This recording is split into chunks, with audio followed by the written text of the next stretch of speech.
Hi guys, welcome back to Bear Hobbies. We're looking at the Procon Boy airbrush today.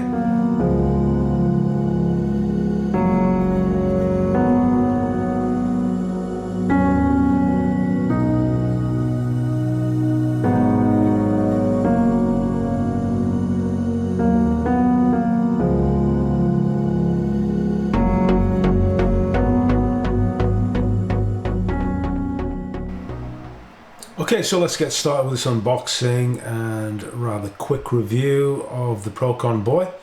Trigger type, why trigger type? Because that's the type of airbrush I've been using for many years, and just sort of an action that I feel quite comfortable with, works really well for me.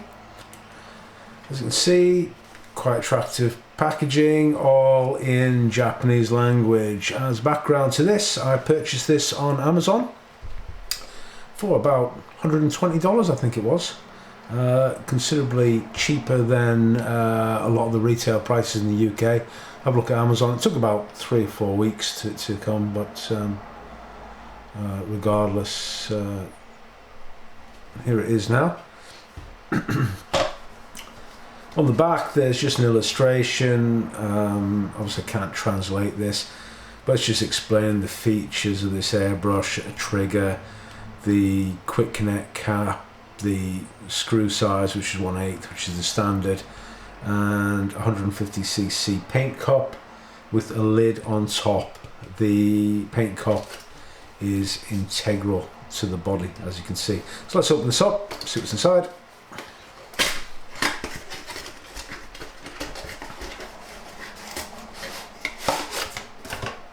Okay, oh, there's a small instruction set. Let's see if any of this is in English. It is a little bit of English language on here. It is the cutaway view, which is quite important actually when it comes to any maintenance, disassembly, reassembly,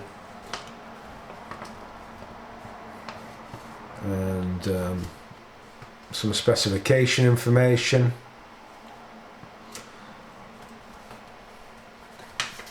Anything else? Yes, there's the sort of troubleshooting guide. This is also in English. Not spraying, well, it's sort of in English. It says not spraying normality by paint leaking from the nozzle, and then it's, yeah, unusual obviously is the condition. The cause is a bend or a broken tip of needle, a crack inside of the paint nozzle, and then measures to be taken. So how to repair it is repair or change of the parts. So there's a little bit of a guide in broken English. I'm pretty sure you can work that out.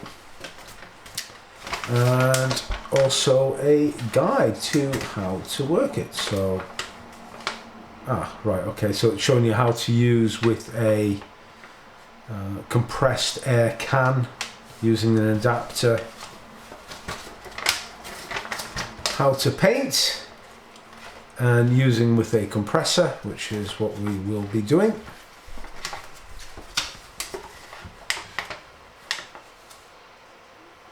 Yeah, so a little bit of information. Fortunately it is in dual language. See, I've got English on there, but really, if you're an airbrush user, they're all the same. Let's see what's inside this. To open it, it says to press here. This opens up. Quite a nice little case. Airbrush comes out. Paint cup comes out. Don't need this adapter. There is a small nozzle wrench included, and also the hose that you would use to use this with a compressed air can. And again, we will not be using that. So let's have a look at this airbrush. It's quite small actually, quite a small airbrush.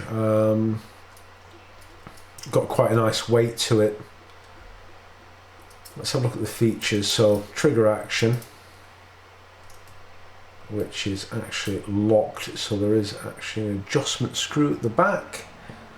So if you want to limit your paint spray, all you need to do is adjust this guide here so we can move it fully forward, and the trigger will only go halfway back.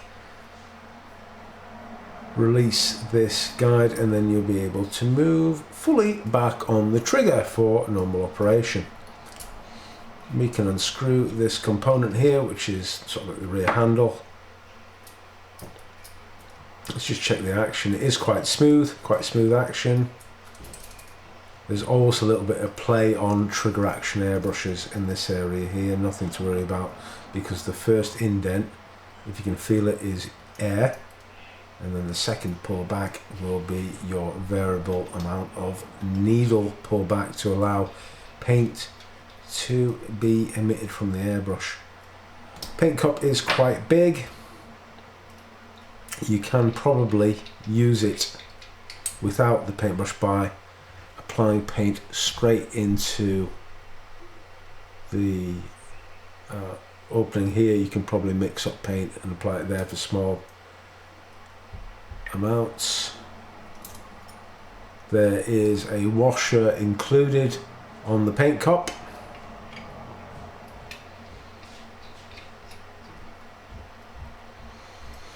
One thing to note, when you have got your paint cup mounted on the top here, there is, some people say that it can actually block your view of what you're spraying. I don't really find that too much. Disassembly will be very straightforward as usual. A needle chucking screw at the back, unscrew, remove the needle.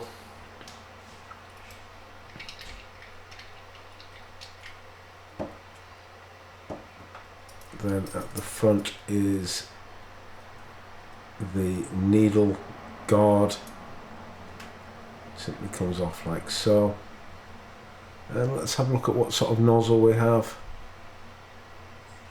Pretty standard type, which is requires the wrench to remove it. It's not a floating needle, it's very much similar to the Iwata style, so I like to call it. Components seem to be of quite high quality, I would say. All these components don't need to be removed for normal cleaning, only for repair, maintenance. This section comes off of here. Don't need this on to mount it to either a compressor hose, or in this case a small water trap is what I use. I use a small Sparmax water trap, and that's the connection like so. Let's quickly reassemble.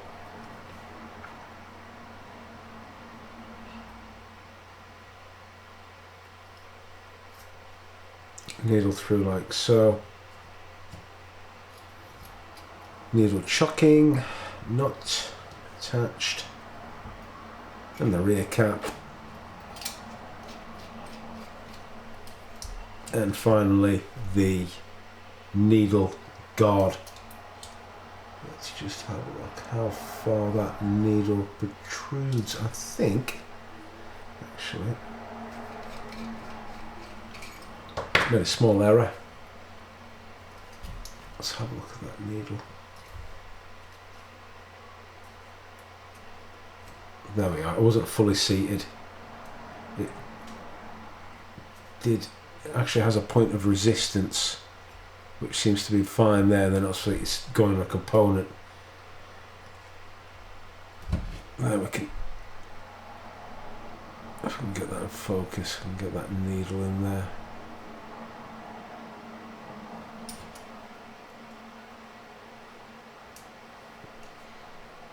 I'll do a quick paint test with this, maybe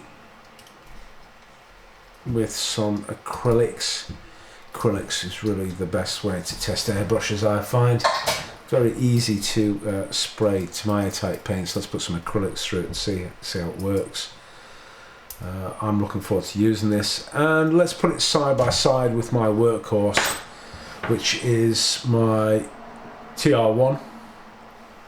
And size wise, it is a little bit smaller. You can see if I line them up side by side, smaller. There's quite a bit of weight in our TR1 airbrushes. This Krios example, the GSI Procon Boy, a little bit lighter in weight, but let's be fair and add on the paint cup as well. One thing I have noticed, yeah,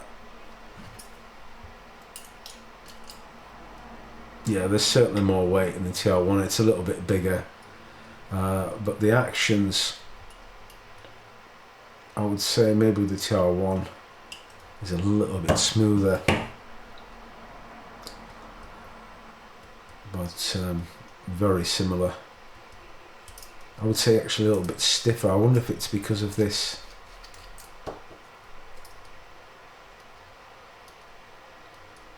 Yeah, I would say that the Procon Boy is a little bit stiffer. Again, maybe this is because this airbrush here, the TR1, is about, I think, 13 years old now, so that could be it. Okay, we'll do some painting to round off the review. Really a bit noisy with the compressor running, but let's do our best. Okay, just to show you the operation with the compressor attached. The first trigger put on a 2-action airbrush. Remember that we've got an action for air and an action for paint. So the first point is air up to that point, the first detent on the trigger, and the second point would be paint from that point onwards, which has got much more resistance in that trigger, but very positive. On off for air.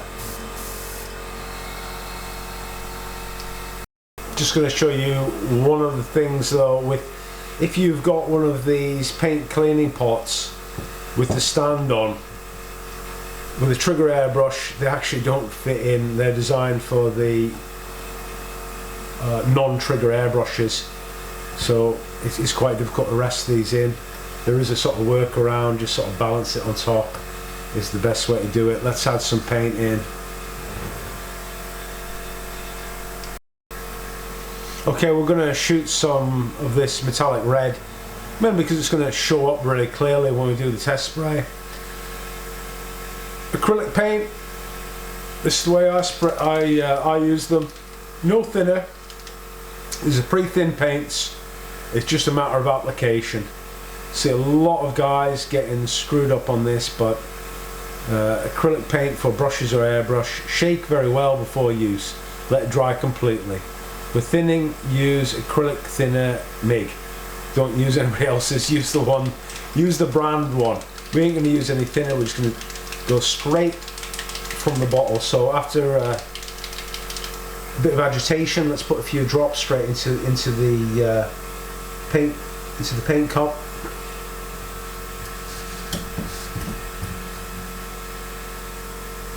Like so. Okay, so let's just test our spray. This time this is just wide open. Let's go the thickest line, so full back. Quite a wide spray pattern actually at 0.3. Let's go down to medium.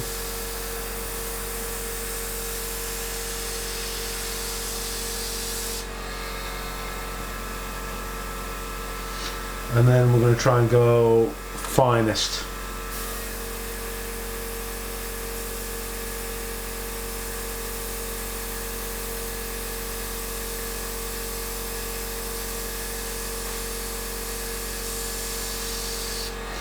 Yeah, a little bit, because of the trigger, the resistance on it is going to take a little bit of a while to gain that control, but it is pretty good.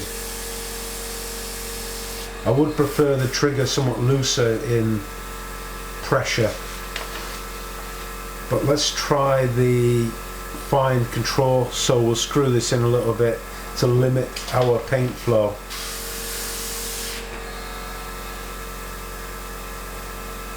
Just a little bit back, and let's see how that works.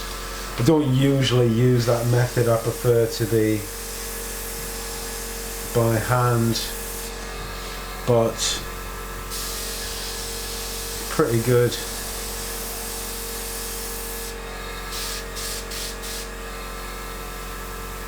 Screw it in a little bit tighter again, see how fine we can get it using these controls.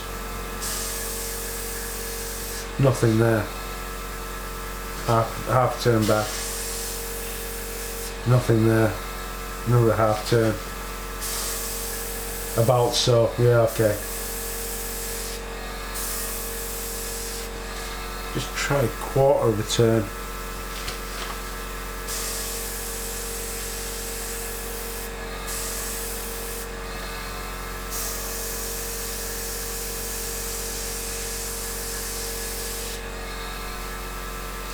Okay, I'll loosen this all the way out again. Actually, let's just take this off and try again for some fine control.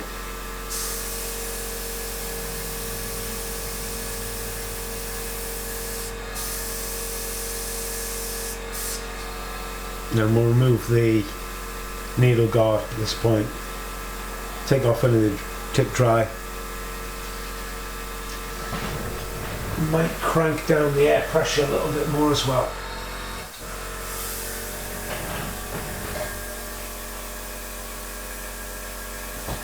Okay, we're at about 14 psi now.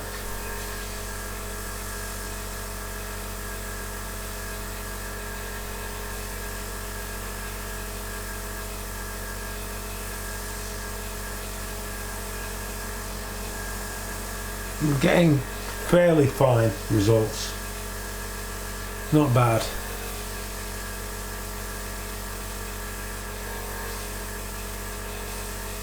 A little bit more pressure there.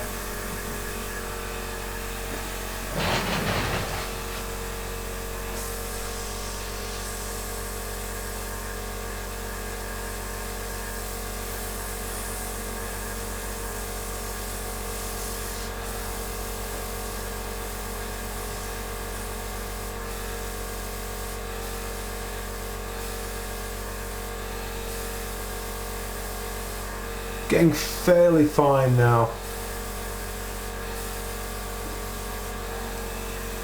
This trigger I'm going to have to work out. It is quite tight, that trigger. I would say if it was a little bit looser it would allow for finer control, but not bad, not a bad airbrush at all for its price. I would sort of call it a sort of mid-range airbrush. So if you want to see anything else on this, I'll probably be using it on some of the builds, but that concludes the review. Hope you enjoyed that.